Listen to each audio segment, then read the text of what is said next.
The story had it of two good friends serving in the army. They were so fond of themselves that they were always on the lookout for one another. They never joked with anything that bothers on each other, always on guard to defend themselves. Besides, they were good soldiers, well-trained and always dedicated to their duty. It got to a time that an enemy nation made an intrusion against their territorial integrity. And their nation didn't take the incursion sitting down. They resorted to deploying their troops to go deep six the enemy's intrusion. Due to their track record, unfortunately, they were deployed to go with the troops. The battle was tense and tough, that it went ill with them. Most of their men were killed, and others were badly injured and were the verge of death. This made their commander to quickly issue a retreat. Those not injured responded. Among the injured soldiers at the verge of death was one of these guys. His other friend attempted to move him from the site of danger to forestall further threat to his life, but his commander dissuaded him from doing that. That either ways that he would still die. It would be foolhardy to risk his life for such a pointless adventure. The other friend yielded but was restive, seeing his friend writhing in pain.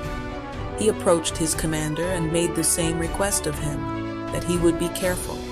However, he requested that they should grant him cover, to which his commander reluctantly obliged him.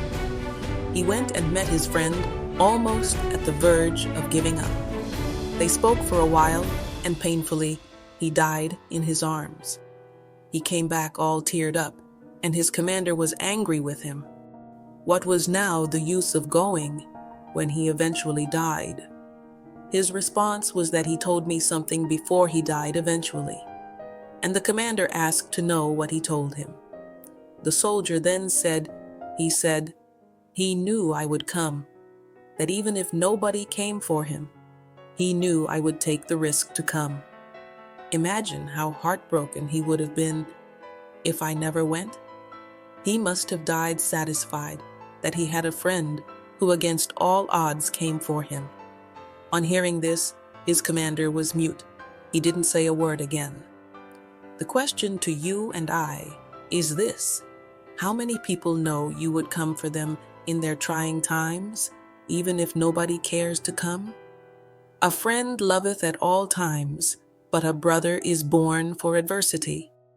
The great Bible commentator Matthew Henry rendered it this way: a friend that loveth at all times becomes a brother born for adversity. Don't just desire a friend, be a friend and one indeed.